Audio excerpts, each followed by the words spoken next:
waancaa FA eenyu walii walitti fide kan jedhu ilaaluudhaaf Arsenal Mansfield kilaba jedhamu waliin kan ramadame. Arsenal shaampiyoonii waancaa FA si'a 14 fi abbaa rikoordii ta'uun isaa beekamaadha.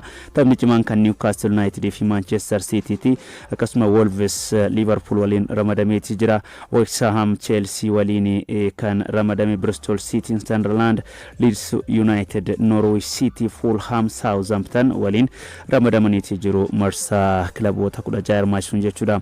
Tapha La Liga Spain torbee 24ffaadhaan kaleessa Barcelonaan carraa gara dursummaatti dhufuudhaaf qabu osoo hin fayyadamin hafee jira. Darbii Kaataalaaniin Direetiin la Girona waliin kan taphate gareen Hansi Flick Barcelonaan goolii 2-1 kan mo'ame. Barcelonaan daqiiqaa 59 irratti kubbaa Kubaarsiin galcheen dursa qabatee ture. Boqonnaa deebiidha gooliin kun kan galte. Sana booda Gironaan goolii Lemar galcheen akkasuma goolii Beltran dabaleen daqiiqaa 87 irratti jechuudha. Goolii 2-1 injifatee qabxii 3 milkeeffatee jira. Lemar taphataa Atletico Madrid ergisaan Gironaaf taphataatii jira. Goolii lammaffaa isaati kan galchee dhiyeenya ergisaan garas kan imale tapha torbee darbe Sevilla waliin goolii tokko baan irrattis goolii tokko galchuun isaa ni yaadatama. Kaleessas goolii tokko galchuu dandeetii jira. Boqonnaa dura Lamine Yamal penaltii argatee shaleessee jira. Barcelonaan penaltii sana kan galchuu osoo ta'e carraa goolii biraa galchuu ni qabaata jedhan Hansi Flick. Waa'ee goolii kana dubbatanii jiru. Lamine Yamal jalqabumarraayyuu kubbaa tana osoo rukutin duraayyuu ol jedhee goolii ilaalaa hin turre waan jedhuudha kan kaasani. Egaa penaltii kan Gazzanigaan karra eegaan kilaba Girona jala deebisuu danda'ee jira. Kana duras penaltii fashaleessee jira yookiin osoo hin galchinaafeeti jira. Lamine Yamal waancaa Nations League irratti tapha Spain garee biyyaalessa Spainiif taphatu irratti penaltii osoo hin galchinaafee jira. Kaleessa seenaa isaa keessatti yeroo lammaffaadhaaf penaltii osoo hin galchin ba'uu dandeetti jira. Barcelonaan kaleessa mo'amuu isaatiin qabxii 58 achuma sadarkaa lammaffaa irra yoo turu Real Madrid qabxii 60 dursummaa La Liga eegsifateeti jira jechuudha. Akkuma yaadannu tapha waancaa Copa del Spainin tapha kaleessaa dura jechuudha. Atletico Madridin goolii 4-0 mo'amee ture. Barcelonaan kaleessa immoo Gironaadhaan goolii 2-1 mo'amee jira. Gareen kun egaa ammallee morkattummaan waancaa La Liga Spain inumayyuu namoonni hedduun bara kana ga'umsa lafa Madrid mul'isaa jiruutiin wal qabatee carraan Barcelonaan shaampiyoonii ta'uudhaaf qabu bal'aadha jechaati kan turani. Goolaas dhiyoo kana ga'umsa inni mul'isaa jiru amma dursummaan akka harka bahu taasiseeti jira jechuudha. Odeeffannoo biraatiin Sereetilii tapha qixxeessituudhaan kaleessa taphni Cagliari fi Lecce injifannoo Lecce goolii 2-0dhaan kan xumurame.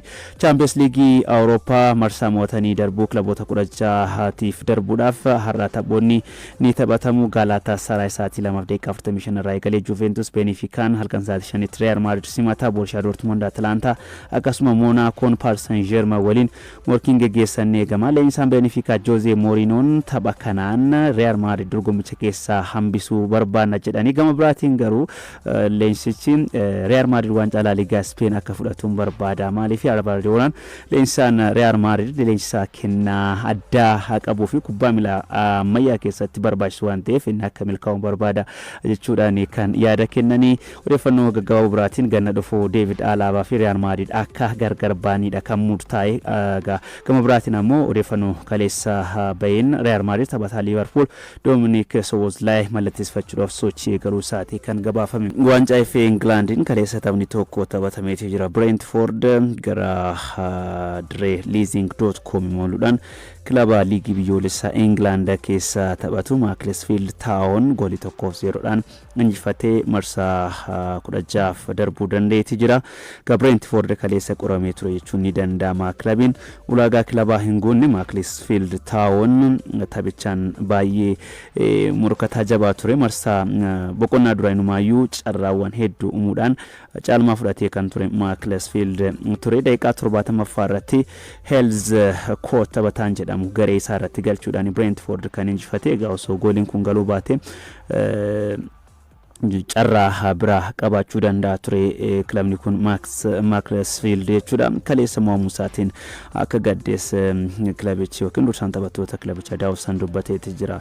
Mo'achuudhaaf gara dirreetti seenne kanas mul'isnee jirra jedhee egaa dursaan taphattoota kuni dhuguma yaalii isaanii kallattii eeggattees kan laallu yoo ta'e kilaboonni lamaanuu qixa kan taasisanii yaalii kallattii eeggattee lama taasisuu danda'aniiti jiru. Garuu dirree keessatti kubbaa to'atanii taphachuudhaan Brentford dhibbeentaa 70 caalee mul'atee ture. Egaa garuu kallattii isaanii eeggachuudhaan yaaliin taasifame qixa ta'uu isaati kan namatti mul'isu. Kaleessa marsaa mo'atanii darbuuf ga'uu kan mirkaneeffate kilabiin Premier League Brentford marsaa mo'atanii darbu kilaboota 16 hirmaachisuun West Ham United waliin ramadamuu danda'eeti jira. Dhaabbanni Goofarii uffata ispoortii oomishuudhaan beekamuu fi OBN waliigaltee mallatteessanii jiru. Dhaabbanni hidhannoo ispoortii kilaboota konfedereeshinii fi garee biyyaalessaa dhiyeessuun beekamu Goofariin waliigaltee teeknikaa fi dirree dorgommii Premier League Itoophiyaa OBN waliin hojjechuudhaaf kan walii galeen Goofarii fi OBN wanti wal fakkeessu oomisha ispoortii fi tamsaasa kallattii gara biyyaatti deebisuudha jedhan hojii keessaan dhaabbata Goofarii obbo Saamu'eel Mokonnin gama biraatiin OBN teeknooloojii hidhateen hojii guddaa hojjechaa jira. Tamsaasa kallattii biyya keessatti dabarsuu eegalee jira kan jedhan immoo daayirektara olaanaa OBN gaazexeessaa Fassaa Balaayineet egaa waliigaltee isaaniitiin dhimmoota adda addaa irratti kan mallatteessanii keessattuu deeggartoota istaadiyeemitti argaman hordoftoota tamsaasa kallattiin hordofan taphattoota ciccimoo fi akkasuma beekamtiin kennamuufii qabu garee dhiyeessitootaa fi xiinxaltoota tamsaasa kallattii ogeeyyii teeknikaa Premier League Itoophiyaa dabarsan waggoottan lamaan dhufaniif Goofariin uffata akka dhiyeessuudha kan walii galame. Gabaasni kan riippoortara keenya Balaa Tasammaati odeeffannoo biraatiin dorgommii ispoortii aadaa arganna. Dorgommiin ispoortii aadaa marsaan 31ffaa feestivaalii aadaa marsaan 18ffaan Oromiyaa godinaalee hundaa fi bulchiinsa magaalota hirmaachise kaleessa Tulluu Boollootti eegalee jira. Sagantaa baniinsaa kanarratti hooggantuun biiroo dorgommii ispoortii Oromiyaa Aadde Roozaa Biyyaa midhagina aadaaf jabina qaamaa walitti hidhuun dorgommii geggeeffamu ta'uu eeranii jiru. Ispoortiin aadaa dorgommii qofa osoo hin taane mallattoo eenyummaa calaqqee uummata Oromooti jedhanii kaayyoon dorgommicha aadaa Oromoo tiksuun dhaloota itti aanutti dabarsuuf sadarkaa addunyaatti akka dhiyaatuuf gochuu akka ta'es kaasanii jiru. Dorgommiin ispoortii aadaa marsaanii 31ffaan akkasuma feestivaalii aadaa 18ffaan dorgommiin kun gosoota ispoortii aadaa 11 akka geggeeffamuuf torbee tokko akka turuudha kan himame. Gabaasni kan riippoortara Roobiyaa Barraate. Odeeffannoo biraatiin dorgommii liigii tokkoffaa Oromiyaa arganna. Liigiin tokkoffaa Oromiyaa Ramaddiin A Nageellee Booranaatti geggeeffamaa ture kaleessa xumura argateetti jira. Ramaddiyaa kana ol aantummaadhaan kan xumure Aanaa Zuwaay Dugdaati. Gareen kubbaa miilaa Aanaa Zuwaay Dugdaa shaampiyoonii liigii tokkoffaa Oromiyaa bara kana ta'uu danda'eeti jira. Kilabiin kun yookiin gareen kun tapha xumuraa kaleessa Aanaa Limmoo fi Bilbiloo waliin taphatee durfamurraa ka'uudhaan goolii 2-1 injifatee shaampiyoonii ta'eeti jira. Sagantaa cufiinsaa kanarratti itti gaafatamaan federeeshinii waajjira federeeshinii kubbaa miilaa Oromiyaa obbo Firoomsaa Laggasaa dabalatee akkasuma bulchitoonni godinichaa argamanii jiru. Keessattuu dorgommiin kun bifa hawwataa ta'een akka geggeeffamaa turedha kan odeeffanne. Deeggartoonni lakkoofsaan hedduu ta'an tapha liigii tokkoffaa Ramaddiyaa kana dirreetti argamuudhaan daawwachaa akka turanii fi sagantaa cufiinsaa irrattis istaadiyeemiin guutuu ture. Egaa keessattuu dorgommiiwwan akka kanaa carraa dorgommii uumuutiin dabalataa dargaggoonni hedduu akkasii oolanii yeroo isaanii akka dabarsaniif kan tajaajilu ta'uun isaa beekamaadha. Dorgommiin kun illee kanuma kan mul'ise deeggartoonni dargaggoonni namoonni umriin osoo hin daanga'in lakkoofsaan hedduu ta'an dirreetti argamuudhaan kubbaa miilaa yookiin taphoota liigii tokkoffaa kan Ramaddiyaa kana daawwachuudhaan bashannanaa turaniiti jiru. Kilabiin Aanaa Zuwaay Dugdaas qabxii 14 shaampiyoonii Ramaddii kana ta'uu danda'eeti jira. Kilabiin kun yookiin gareen kun dorgommii mo'attoota kilaboota Oromiyaa keessaa kan barana guddate baruma guddateenis qabxii gaarii galmeessuudhaan Ramaddii isaarraa olaantummaadhaan xumuruu danda'eeti jira. Xiyyeeffannoon aanichi garee kanaaf kenne olaanaadha jechuun ni dandeenya. Ganna kana keessa yeroo gara dorgommii kanaatti imaluudhaaf jedhan sagantaa garaagaraa qopheessuudhaan sagantaa galii walii qabu garee garee kana cimsuu qopheessanii gareen kunis milkaa'ina irra jiraachuu isaati kan namatti mul'isu akkuma dorgommii kana eegalaniin egaa xiyyeeffannoon kennamee fi hordoffiinis bifa sanaan yookiin qixa sanaan gaggeeffamee gareen kun sadarkaa kanarra ga'ee jira yeroo dorgommii mo'amootota kilaboota Oromiyaa magaalaa Baatuuttiin dorgomaa turan kilaboota yookiin gareewwan ga'umsa fooyyee mul'isan keessaa tokko ta'uu isaa kaasee jira yeroo bulchaa bulchiinsa aanichaa kan turan obbo Sintaayoo Kurfaa garee kana hamma Pirimeer Liigii Itoophiyaatti arguudhaaf barbaanna jedhanii ture egaa deeggarsa barbaachisus ni goonaaf jedhanii akkuma jedhan gaas Teleetoonii fi sagantaa galii walii qabu garaagaraa keessuudhaan fakkeenyummaa aanaalee biraatiif kan ta'uu danda'udha aanaan Zuwaayii Dugdaa kan mul'isuu danda'e hanqina tokko malee tapha ramaddiisaa olaantummaadhaan xumureetti jira kilabiin Qoree wal dorgommii liigii tokkoffaa ramaddiyaa kanaatiin waancaa naamusaa injifachuu danda'ee jira lammuu fi bilbiloo sadarkaa lammaffaadhaan kan xumuree waadaraan sadarkaa sadaffaadhaan goolabuu danda'eeti jira jechuudha odeeffannoo biyya keessaa biraatiin kan argannu taphataa taraa fuulduraa Biniam Fiqruu gara kilaba bulchiinsa magaalaa Shaggar imaluudhaaf walii galee jira taphataan kun egaa dhiyeenya Qiddus Goorgis waliin kan gargar ba'e amma Shaggaritti makamuudhaaf akka dhiyaateedha kan ibsamee Shaggar leenjisaa kilabicha Shannaa fi Baqqalaa gaggeessee jira marsaa lammaffaa cimee dhiyaachuudhaaf leenjisaa haaraa qacaruutiin dabalata taphattoota haaraa mallatteessifachuu eegaleetii jira Biniam Fiqruus sarara fuulduraa irratti hanqina goolii galchuu Shaggar qabu ni furaa fi kan eegamu odeeffannoo biraatiin karra eegaa buna Itoophiyaa arganna karra eegaan buna Itoophiyaa Indaashoo Sheetiin kilabicha waliin waliigalteedhaan gargar ba'uu isaati kan ibsame Pirimeer Liigii Itoophiyaa marsaa jalqabaa kilaboota ga'umsa laafaa mul'isan keessaa bunni Itoophiyaa isa tokko leenjisaa jijjiiree jira akkuma Shaggar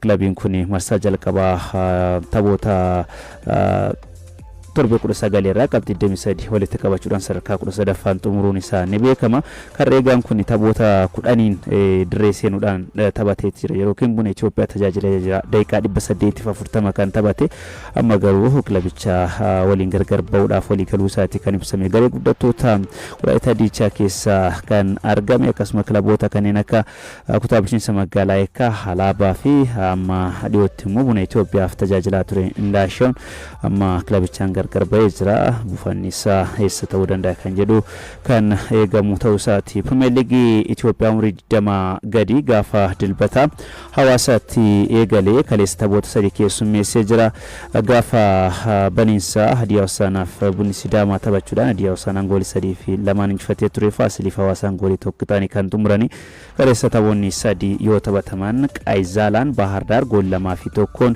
injifateeti jira akkasuma Akaadaamiin Ispoortii Itoophiyaa Walaayittaa Diichaa goolii 2 fi 1 kan mo'ate taphni Direedawaa fi Akaadaamii Xuruneesh Dibaabaa goolii 1 qixaan xumurameeti jira jechuudha taphoota Pirimeer Liigii umurii 20 gadi kan Itoophiyaatiin jechuudha odeeffannoo biyya keessaa biraatiin waldaa deeggartoota kilaba Nageellee Arsii arganna waldaan deeggartoota kilaba Nageellee Arsii tapha Pirimeer Liigii marsaa lammaffaatiin duraan qinootaa fi ciminoota turan ilaaleeti jira kaleessa walitti qabaa waldichaa obbo Mo'ataa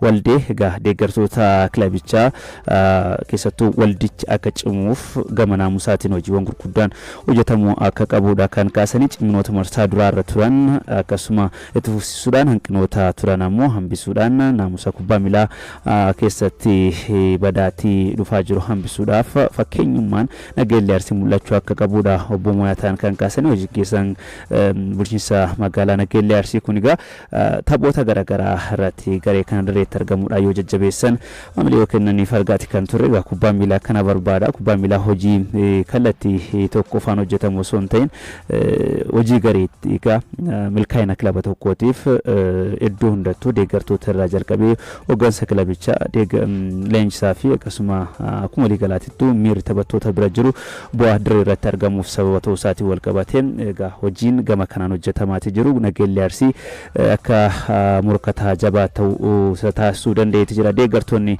Nageellee Arsii kiiloomeetira dheeraa imaluudhaan kilaba isaanii magaalaa Finfinneetti deeggaraa turan akkasuma magaalaa Hawaasaatti jajjabeessaa turuun isaanii ni yaadatama egaa kilabiin kun liigii olaanaa Itoophiyaa shaampiyoonii ta'uu isaatiin gara Pirimeer Liigiitti kan guddate erga guddatee boodas leenjisaa liigii olaanaa keessatti leenjisaatti ture Tulluu Dastaatiin gargar osoo hin bahin taphattoota liigii olaanaa isa shaampiyoonii taasisan walakkaa harka ol qabachuudhaan taphattoota muuxannoo qaban Premier League keessatti muraasa ofitti hammachuudhaan morkataa cimaa Premier League Itoophiyaa ta'uu dandeettii jira. Kilabiin kun marsaa lamaffaanis cimina ture itti fufsiisuudhaaf gama deeggartootaatiin deeggartoota bu'uuraa hawaasaa akka qabaatuuf kilabichi jechuudha. Deeggartoota waliin hojiin guddaan hojjetamuu akka qabuudha kan mari'atame.